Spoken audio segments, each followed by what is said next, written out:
चोली तोर काहे तनल बा, अरे होली में चोली तोर काहे तनल बा। रंग उनको से डलवालो मुंड हमरो बनल बा। बाकी ऐसे न बोल हम हई न बेढंगी, बाकी ऐसे न बोल हम हई न बेढंगी। तोरा लहंगा के गुफा हमर फूफा रंगी, तोरा लहंगा के गुफा हमर फूफा रंगी। सावन रिकॉर्डिंग स्टूडियो लाल बिल्डिंग।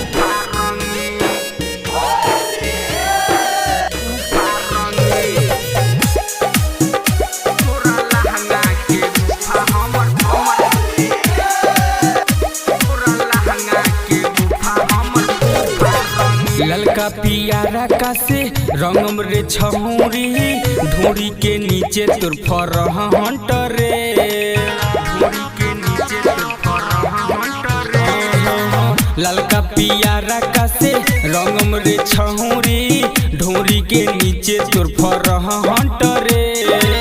हमरा के काहे पे लगावतारू हो, होलिया में लइका घुमावतारू हो।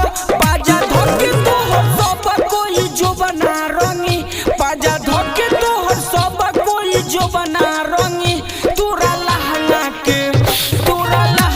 के गुफा हमर फूफा रंगी, तोरा लहंगा के गुफा हमर फूफा रंगी। रे छोड़िया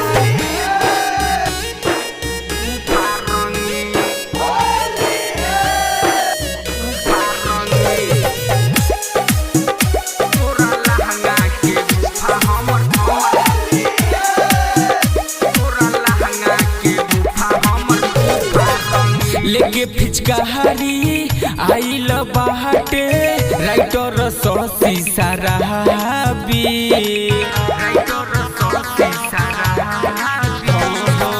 होलिया में तोहर दाबी के विवेक पुआ के पूरा पचा कहाबी। घरवा में काहे तू भागतारू हो, एमके मनोहर से न लागतारू हो। रंग डाली के आजू तोहर गालो मिसी, रंग डाली के आजू तोहर गालो मिसी। तोरा लहंगा के